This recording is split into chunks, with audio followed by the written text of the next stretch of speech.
Success platform channel पर मैं गौतम शर्मा आप सभी का हार्दिक स्वागत करता हूं। Railway science topic wise previous question extra factor detail के साथ आज हम कवर करेंगे 4 टॉपिक एक साथ। सबसे पहले हम टॉपिक कवर करेंगे विद्युत यंत्र। कौन सा उपकरण किस एनर्जी को किस एनर्जी में कन्वर्ट करता है, ये आपको सभी को पता है, लेकिन आप समझ नहीं पाते और क्वेश्चन एग्जाम में गलत करके आते हो। आज की क्लास में मैं आपको प्रैक्टिकली याद कराऊंगा बिना रट्टाफिकेशन के कि किस यंत्र को इनपुट में आप क्या देते हो, आउटपुट क्या प्राप्त होती है। टॉप 10 क्वेश्चन ट्रिक के साथ कवर कराऊंगा। इसके बाद हम कवर करेंगे विद्युत बल्ब, विद्युत सेल और ट्रांसफार्मर से पिछले रेलवे के 10 सालों में अलग अलग एग्जाम में पूछे गए क्वेश्चनों को एक्स्ट्रा फैक्ट में ट्रिक और डिटेल के साथ। इस क्लास में लगभग आप 150 प्लस क्वेश्चन कवर करने वाले हो। ये क्लास आपकी सभी आगामी एग्जाम के लिए इंपॉर्टेंट है। सब कुछ मैं आपको ट्रिक के साथ कवर कराने वाला हूं। क्लास स्टार्ट करते हैं। क्वेश्चन नंबर फर्स्ट, निम्न क्वेश्चन नंबर फर्स्ट क्या कहता है, एक जनरेटर रूपांतरित करता है। जनरेटर होता है बच्चों, ये जनरेटर का सिंबल होता है, ये देखिएगा। जनरेटर और मोटर दोनों को मैं आपको बहुत बेहतरीन तरीके से समझाऊंगा। जनरेटर में इनपुट में क्या देते हैं, बिजली तो देते नहीं, बिजली को बोलते हैं इलेक्ट्रिक। बिजली तो देते नहीं, या तो सेल्फ स्टार्टर से ऑन करते हैं या उसमें जो एक हत्ती लगी होती है उसे घुमा के ऑन करते हैं। इनपुट याद रखना है, इनपुट में क्या दे रहे हैं, आउटपुट में क्या मिल रहा है। इनपुट में क्या दिया बच्चों, मैकेनिकल एनर्जी दी। ये जब जनरेटर घूमना स्टार्ट होगा इसका पहिया, तो उसमें क्या होगा, करंट बननी स्टार्ट हो जाएगी। आउटपुट में हमें क्या मिलेगी, करंट, मतलब इलेक्ट्रिकल एनर्जी। इसका मतलब विद्युत जनरेटर किसको कहीं में कन्वर्ट करते हैं, यांत्रिक ऊर्जा को विद्युत ऊर्जा में कन्वर्ट करते हैं। राइट आंसर हो जाएगा आपका ऑप्शन नंबर ए। अब मैं टॉप 10 क्वेश्चन इसी स्लाइड में कवर कराने वाला हूं। इसके बाद करते हैं हम किसकी बच्चों, विद्युत बल्ब की। किसकी, बल्ब, बल्ब होता है ना। चलो, एक बल्ब आपका ये है, देखो थोड़ा ऐसा होता है बल्ब आपका, कुछ ऐसा बनता है, इतना समझ गए होंगे। इसमें हमने क्या दिया बच्चों, इनपुट में हमने क्या दिया बच्चों, बिजली दी, electrical energy. Electrical energy input में दी, आउटपुट में क्या मिला हमें, प्रकाश मिला, प्रकाश ऊर्जा, लाइट एनर्जी। इसका मतलब विद्युत बल्ब क्या करता है बच्चों, विद्युत ऊर्जा को प्रकाश ऊर्जा में बदलता है। क्या, बल्ब। दो याद हुए आपके। तीसरा देखते हैं मोटर। ये आपकी एक मोटर का सिंबल है, मोटर। मोटर में हमने क्या किया बच्चों, 220 वोल्ट एसी में इसके वायर लगाए मोटर के। इसका मतलब इनपुट में मोटर को क्या दिया, इलेक्ट्रिकल एनर्जी दी, इलेक्ट्रिकल एनर्जी इनपुट में दी, और मोटर घूमना स्टार्ट हुई। मोटर घूमना स्टार्ट हुई, पानी चलाना है, पंखा चलाना है, कुछ भी चलाना है तो घूमना स्टार्ट हुई, मतलब मैकेनिकल एनर्जी में कन्वर्ट किया। मोटर को बिजली दी, आउटपुट में पहिया घूमना स्टार्ट हुआ, घूमना स्टार्ट हुई। इसका मतलब विद्युत मोटर इलेक्ट्रिकल एनर्जी को कहीं में कन्वर्ट कर रही, मैकेनिकल एनर्जी में। क्लियर है, 3 आपको कवर हुए। अब फोर्थ वन देखते हैं, हीटर। विद्युत हीटर जो होता है, हीटर आपने देखा होगा ऐसा होता है, इसमें आपका ये इसमें जो ऐसे होता है, इसमें वायर होता है। विद्युत हीटर को क्या दिया बच्चों, इनपुट में हमने विद्युत कनेक्शन में मतलब बिजली दी, इलेक्ट्रिकल एनर्जी दी, प्रकाश थोड़ा जलेगा हीटर में, गर्म होता है हीटर। गर्म मतलब क्या हुआ, उष्मा में कन्वर्ट करेगा, उष्मा में। इसका मतलब विद्युत ऊर्जा को उष्मा में कन्वर्ट करने का कार्य किसका होता है, विद्युत हीटर का होता है। अब बात करते हैं माइक्रोफोन। एक आपका माइक्रोफोन होता है, एक होता है आपका लाउड स्पीकर। दोनों के कॉन्सेप्ट में आपको सिखाने वाला हूं, देखना। ये आपका लाउड स्पीकर है, ठीक है जी, एक आपका माइक्रोफोन है। चलो, इसमें बूफर से लगे होते हैं। चलो, माइक्रोफोन को क्या होता है बच्चों, जैसे कि हम मोबाइल में हेलो बोला, हमने मोबाइल में क्या बोला, हेलो, हेलो बोला, ये तो आपकी ध्वनि ऊर्जा हुई, साउंड वेव। ध्वनि ऊर्जा को इलेक्ट्रिकल एनर्जी में कन्वर्ट करने का काम किसका होता है, माइक्रोफोन का। माइक्रोफोन, माइक ही तो बोल सकते हैं ना, सिर्फ माइक में हेलो बोलना, ध्वनि ऊर्जा दी, ये ध्वनि ऊर्जा कन्वर्ट हो गई इलेक्ट्रिकल एनर्जी में, विद्युत ऊर्जा में। अब बात आई है लाउड स्पीकर की। लाउड स्पीकर, ये विद्युत ऊर्जा लाउड स्पीकर में इनपुट के रूप में गई, और लाउड स्पीकर से क्या मिली हमें, साउंड। क्या मिली, साउंड। इसका मतलब माइक्रोफोन जो आपका है, ध्वनि ऊर्जा को विद्युत ऊर्जा में कन्वर्ट कौन करता है, माइक्रोफोन, और विद्युत ऊर्जा को ध्वनि ऊर्जा में कन्वर्ट करने का काम किसका होता है, लाउड स्पीकर। मोबाइल वाला कॉन्सेप्ट आप समझ सकते हो। इसके बाद मैं बात करता हूं विद्युत सेल की। विद्युत सेल में सौर ऊर्जा को विद्युत ऊर्जा में कन्वर्ट करता है। थोड़ा ये देखते हैं, फास्ट डिवीजन के अकॉर्डिंग मैं आपको कवर करा चुका हूं। लाउड स्पीकर, लाउड स्पीकर में इलेक्ट्रिकल एनर्जी दी, ध्वनि ऊर्जा में रूपांतरित कर दिया। सोलर सेल, सौर ऊर्जा को विद्युत ऊर्जा में कन्वर्ट करता है। विद्युत बल्ब का मैं आपको बता चुका हूं, विद्युत ऊर्जा को प्रकाश ऊर्जा या उष्मा में। डायनोमा, यांत्रिक ऊर्जा को विद्युत ऊर्जा में, जनरेटर वाला इसका वर्किंग प्रिंसिपल होता है। ट्यूबलाइट, बिजली दी, लाइट जली, प्रकाश हुआ। मोमबत्ती को रासायनिक ऊर्जा को प्रकाश ऊर्जा में मोमबत्ती कन्वर्ट करते हैं। मोटर का मैं आपको बता चुका हूं। विद्युत सेल, रासायनिक ऊर्जा को विद्युत ऊर्जा में कन्वर्ट कौन करता है? विद्युत सेल। माइक्रोफोन में हेलो बोला, ध्वनि दी, आउटपुट में इलेक्ट्रिकल सिग्नल मिले, फिर इलेक्ट्रिकल सिग्नल वो आगे आपके लाउड स्पीकर पर जाएंगे इनपुट के रूप में, और आउटपुट के रूप में फिर आपको साउंड वेव प्रदान करेंगे। सितार यांत्रिक ऊर्जा को ध्वनि ऊर्जा में कन्वर्ट करता है। इसके अलावा ये तो आपके कन्वर्जन वाले यंत्र हैं, कुछ आपके मापने वाले भी यंत्र आते हैं फिजिक्स में। सबसे पहले आपको पता होना चाहिए अल्टीमीटर। अल्टीमीटर का कार्य क्या होता है बच्चों? ऊंचाई सूचित करने वाले यंत्र, वैज्ञानिक यंत्र होता है। ऊंचाई को नापने वाला यंत्र होता है अल्टीमीटर। विद्युत धारा को मापने के लिए होता है एमीटर। एनोमीटर का काम क्या है? वायु वेग को मापने के लिए। ऑडियोफोन का श्रवण शक्ति को सुधारने के लिए। बाइनोक्यूलर का दूरस्थ वस्तुओं को देखने के लिए। बैरोग्राफ का वायुमंडलीय दाब को मापने के लिए। कैस्कोमोग्राफ का पौधों की वृद्धि का विलेखन। क्रोनोमीटर का ठीक समय जानने हेतु जहाज में लगाई जाने वाली घड़ी को क्रोनोमीटर कहते हैं। नेक्स्ट क्वेश्चन, क्वेश्चन नंबर देखो। अब आप अपने आप ही कन्वर्ट करोगे, मैं आपको नहीं बताऊंगा। राइट आंसर बिना देखे ही आप बताओगे। मोटर की बात हुई, सर मोटर में हम इनपुट देते हैं बिजली, बिजली को बोलते हैं विद्युत। विद्युत ऊर्जा दी और वो घूमना स्टार्ट हुई, मतलब घूमने को क्या कहते हैं? यांत्रिक। आंसर क्या निकल कर आया? बिजली की मोटर विद्युत ऊर्जा को यांत्रिक ऊर्जा में कन्वर्ट करती है। राइट आंसर हो जाएगा आपका option number C. Option number C, यांत्रिक ऊर्जा को विद्युत ऊर्जा में, इसका राइट आंसर हो जाएगा जनरेटर, डायनोमा भी बोल सकते हो। ठीक है जी। नेक्स्ट क्वेश्चन नंबर थर्ड, खाली स्थान द्वारा एसी को डीसी में बदला जाता है। एसी को डीसी में बदलने का काम किसका होता है? रेक्टिफायर का। रेक्टिफायर इलेक्ट्रॉनिक्स में बच्चों, यदि आप टेक्निकल कोर्स आपने किया हुआ है, लोको पायलट का आपका पेपर है, तो आप मुझे बता सकते हो टेक्निकल कौन से सब्जेक्ट में आपको प्रॉब्लम हो रही है, मैं उसी के नोट्स आपको प्रोवाइड करा दूंगा। अब मैं बात करता हूँ रेक्टिफायर। रेक्टिफायर 3 प्रकार के होते हैं। Number 1 half wave rectifier, number 2 full wave rectifier, number 3 bridge rectifier. ठीक है, हाफ वेव रेक्टिफायर में 1 डायोड लगा होता है बच्चों। फुल वेव रेक्टिफायर में 2 डायोड लगे होते हैं, सर्किट ऐसा होता है। ब्रिज रेक्टिफायर में 4 डायोड आपके लगे होते हैं। अब मैं बता देता हूं आपको कंडेंसर क्या होता है। कंडेंसर क्या होता है बच्चों? एक यांत्रिक डिवाइस होती है जो गैस या वाष्प को ना ठंडा करके द्रव में बदलती है। बात करें एम्पलीफायर क्या होता है? इलेक्ट्रॉनिक सर्किट में लगे होते हैं। ये एक इलेक्ट्रॉनिक्स उपकरण है जो सिग्नल की पावर को बढ़ाता है। फिल्टर क्या होते हैं? ऐसे सर्किट होते हैं जो विद्युत जो आपके इलेक्ट्रिक सिग्नल में से ना अलग अलग आवृत्ति वाले अवयवों को फिल्टर करते हैं। क्लियर है जी। क्वेश्चन नंबर 4, निम्नलिखित में से कौन सा उपकरण विभव कील से एक विद्युत उपकरण की रचना संरक्षित होती है? क्वेश्चन नंबर 4 का आपका राइट आंसर होगा ऑप्शन नंबर बी, वृद्धि संरक्षक। नेक्स्ट क्वेश्चन, क्वेश्चन नंबर 5, विद्युत धारा के मापन हेतु निम्न में से किस उपकरण का प्रयोग किया जाता है? विद्युत धारा के मापन के लिए right answer option number B, ammeter का प्रयोग किया जाता है। क्लियर जी। और विभवांतर को मापने के लिए वोल्टमीटर का, ध्यान रखना, विभवांतर को मापने के लिए वोल्टमीटर का, विद्युत धारा को मापने के लिए एमीटर का। Next question, question number 5, question number 6, निम्न में से कौन सा विद्युत धारा के ताप प्रभाव पर आधारित है? ताप प्रभाव पर आधारित कौन सा? राइट आंसर होगा ऑप्शन नंबर बी, विद्युत हीटर। विद्युत हीटर का जो वायर होता है बच्चों, नाइक्रोम या फिलामेंट का प्रयोग होता है इसमें। किसका? नाइक्रोम वायर, नाइक्रोम का फिलामेंट प्रयोग होता है। क्लियर है जी। इसका गलनांक काफी उच्च होता है, इतना आपको याद रखना है। क्वेश्चन नंबर 7, जनित्र के संबंध में निम्न में से कौन सा कथन सत्य है? जनित्र बच्चों ये है यांत्रिक ऊर्जा को विद्युत ऊर्जा में कन्वर्ट करता है, यही आपका बिल्कुल सही है, क्योंकि जनरेटर को घूमना स्टार्ट होगा उधर इलेक्ट्रिकल एनर्जी में कन्वर्ट कर देगा। क्वेश्चन नंबर 8, इलेक्ट्रॉनिक्स मोटर एक उपकरण है जो विद्युत ऊर्जा को मैकेनिकल एनर्जी में कन्वर्ट करता है। बोले तो यांत्रिक ऊर्जा में। यांत्रिक ऊर्जा बराबर क्या होता है? गतिज ऊर्जा प्लस स्थिर ऊर्जा। क्वेश्चन नंबर 9, निम्नलिखित में से कौन सा उपकरण विद्युत प्रवाह के तापन प्रभाव पर आधारित नहीं है? राइट आंसर होगा माइक्रोवेव। माइक्रोवेव होता है बच्चों ये आपका। क्लियर है जी। नेक्स्ट क्वेश्चन, क्वेश्चन नंबर 10, निम्नलिखित में से कौन सा विद्युत ऊर्जा को यांत्रिक ऊर्जा में परिवर्तित करता है? ये मैं आपको बता चुका हूं। विद्युत ऊर्जा को यांत्रिक ऊर्जा में, भाई विद्युत ऊर्जा को यांत्रिक ऊर्जा में विद्युत पंखा ही तो हुआ।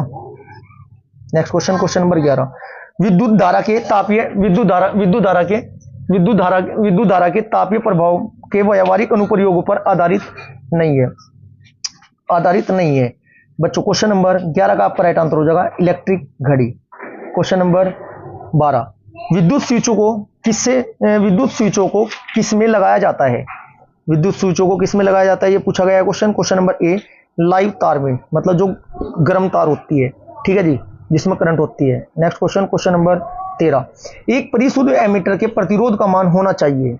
एमीटर के परिशुद्ध एमीटर के मान कैसे होना चाहिए? बहुत निम्न होना चाहिए। बच्चों एक परिशुद्ध एमीटर का है ना प्रतिरोध का मान बहुत कम होना चाहिए, और एक आदर्श एमीटर का आंतरिक प्रतिरोध शून्य होता है। डायरेक्ट पूछा जाता है कि एक आइडियल एमीटर के आंतरिक प्रतिरोध कितना होता है? शून्य होता है। इतना आपको पता होना जरूरी है। एमीटर को सर्किट में हमेशा श्रेणी क्रम में लगाया जाता है। क्वेश्चन भी एग्जाम में कई बार पूछा गया है। एमीटर को सर्किट में कैसे लगाया जाता है? श्रेणी क्रम में लगाया जाता है।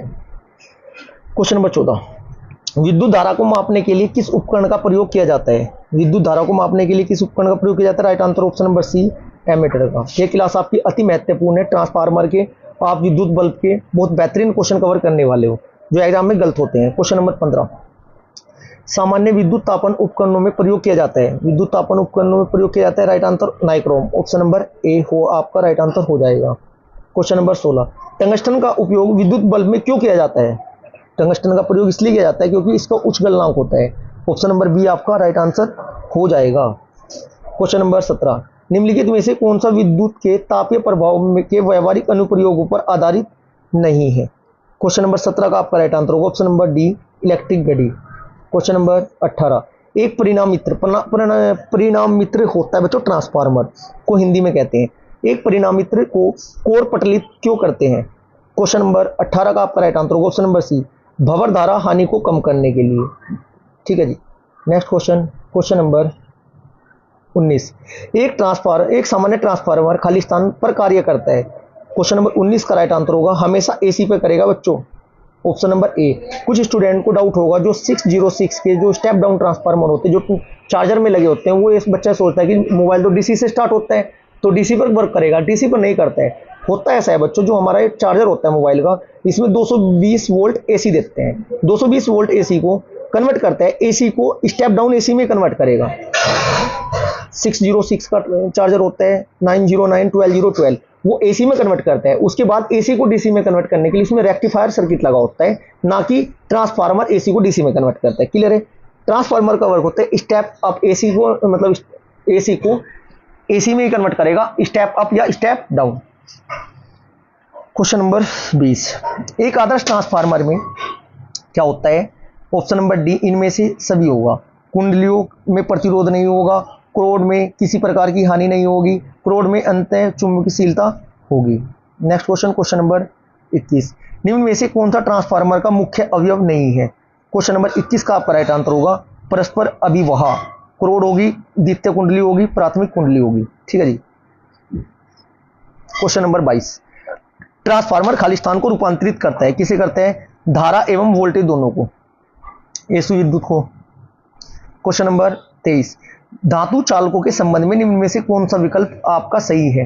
राइट आंसर होगा धातु चालकों में केवल इलेक्ट्रॉनों की गति होती है, चालक में धनात्मक आवेश निहित होता है। Right answer option number B. Question number 24, प्रकाश बल्ब का फिलामेंट बनाने के लिए खालिस्तान धातु का उपयोग किया जाता है, किसका प्रयोग किया जाता है बच्चों? टंगस्टन का। ऑप्शन नंबर डी आपका राइट आंसर हो जाएगा, क्योंकि इसका गलनांक उच्च होता है। डायरेक्ट क्वेश्चन पूछा जाता है, इसका गलनांक उच्च होगा। यदि बात करें गलनांक तो हाई होता है। ठीक है जी। जबकि प्रतिरोध भी उच्चतम होता है। क्वेश्चन नंबर 25, स्ट्रीट लाइटों में बल्बों को खालिस्तान जोड़ा जाता है, कैसे जोड़ा जाता है? राइट आंसर होगा ऑप्शन नंबर ए, समांतर क्रम में जोड़ा जाता है। Next question, question number 26, electronic बल्बों के फिलामेंट के लिए विशेष रूप से प्रयोग होने वाली धातु का नाम क्या है? राइट आंसर होगा ऑप्शन नंबर ए, tungsten. Next question, question number 26, electric bulb में फिलामेंट के लिए एक विशेष रूप से प्रयोग होने वाली धातु का नाम क्या है? धातु का नाम क्या है? राइट आंसर होगा क्वेश्चन नंबर 26 का आपका राइट आंसर हो जाएगा ऑप्शन नंबर ए, tungsten. Next question, question number 27, विद्युत बल्ब का सूत्र या फिलामेंट आमतौर पर टंगस्टन का क्यों होता है? क्वेश्चन नंबर 27 का आपका राइट आंसर हो जाएगा ऑप्शन नंबर बी, इसकी उच्च प्रतिरोधकता तथा गलनांक के कारण। नेक्स्ट क्वेश्चन, क्वेश्चन नंबर 28, विद्युत बल्ब के एक फिलामेंट 10 मिनट में 0.7 एम्पियर की एक विद्युत धारा प्रभावित होती है, धारा के माध्यम से प्रभावित होने वाली विद्युत आवेश की मात्रा ज्ञात करो। बच्चों I = क्या होता है? मैं आपको लगातार बताकर आया हूं, समझाते हुए आया हूँ न्यूमेरिकल के साथ। Q अपॉन T होता है। Q इक्वल टू क्या हो जाएगा बच्चों, फिर आपका आवेश निकालना, Q equal to IT। IT कितना है, IT 0.75 गुना 10 मिनट है कि 10 मिनट को सेकंड में कन्वर्ट करेंगे 600। 600 का 3/4 क्या होगा, 600 का 3/4 450। तो बिना गुना करे आंसर निकालना सिखा दिया बच्चों मैंने आपको। राइट आंसर ऑप्शन नंबर ए। Next question, question number 29। Khalistan धातु का उपयोग इलेक्ट्रिक बल्ब के फिलामेंट बनाने में किया जाता है, किसका किया जाता है। क्वेश्चन नंबर 29 का आपका राइट आंसर होगा ऑप्शन नंबर सी, टंगस्टन का। Next question, question number 30। एक बैटरी किसी बल्ब को प्रकाशित करती है, इस प्रक्रिया में रूपांतरण किस प्रकार का होता है। बैटरी बतानी है किसको कहीं में कन्वर्ट करेगी। 30 का राइट आंसर होगा ऑप्शन नंबर बी, रासायनिक ऊर्जा को विद्युत ऊर्जा में। विद्युत ऊर्जा को उसमें ऊर्जा में हीटर, विद्युत ऊर्जा को रासायनिक ऊर्जा में कन्वर्ट कौन करता है बच्चों, डायनोमा में आपको बता चुका हूं। विद्युत ऊर्जा को प्रकाश ऊर्जा में बल्ब करता है। सब कुछ मैं आपको कवर करा चुका, इतना आप समझदार हो। Question number 31। किसी दिए गए विद्युत परिपथ में धारा को बनाए रखने के लिए सेल को इसमें संग्रहित खालिस्तान ऊर्जा खर्च करनी चाहिए। क्वेश्चन नंबर 31 का राइट आंसर हो जाएगा ऑप्शन नंबर सी, रासायनिक। Next question, question number 32। Battery की क्षमता में खालिस्तान में व्यक्त की जाती है, कहीं में व्यक्त की जाती है बैटरी की क्षमता। राइट आंसर होगा ऑप्शन नंबर ए, एम्पियर घंटे में व्यक्त की जाती है। Next question, question number 33। निम्नलिखित में से कौन सा उपकरण रासायनिक ऊर्जा को विद्युत ऊर्जा में परिवर्तित करता है। क्वेश्चन नंबर 33 का आपका राइट आंसर हो जाएगा बच्चों, रासायनिक ऊर्जा को विद्युत ऊर्जा में कन्वर्ट करेगा क्या, बैटरी। ट्रांसफार्मर एसी पर ही वर्क करता है। स्टेप डाउन स्टेप अप 2 प्रकार के होते हैं, ठीक है जी। इलेक्ट्रिक जनरेटर यांत्रिक ऊर्जा को इलेक्ट्रिकल एनर्जी में कन्वर्ट करता है। Question number 34। निम्न युक्तियों में से कौन चालक के विभवांतर को बनाए रखने में मदद करता है, कौन सा करता है, सेल या बैटरी। ऑप्शन नंबर सी आपका राइट आंसर हो जाएगा। Question number 35। धारा का सतत प्रभाव प्राप्त करने के लिए किसी चालक के 2 सिरों के बीच विद्युत विभवांतर बनाए रखने की सबसे आसान विधि खालिस्तान उसके टर्मिनलों के बीच जोड़ना है। क्वेश्चन नंबर 35 का आपका राइट आंसर होगा option number D, battery. Next question, question number 36। एक साधारण चुंबक किसे आकर्षित नहीं करती। क्वेश्चन नंबर आपका 36 का राइट आंसर हो जाएगा, किसे आकर्षित नहीं करती, कांसे को नहीं करती जी। ऑप्शन नंबर सी आपका राइट आंसर हो जाएगा। यहां पर बच्चों इस क्वेश्चन के साथ मैं आपको डायरेक्ट क्वेश्चन बताऊंगा, लगभग 10 से 12 पदार्थ पर क्वेश्चन बनते हैं। एक होता है आपका प्रतिचुंबकीय पदार्थ,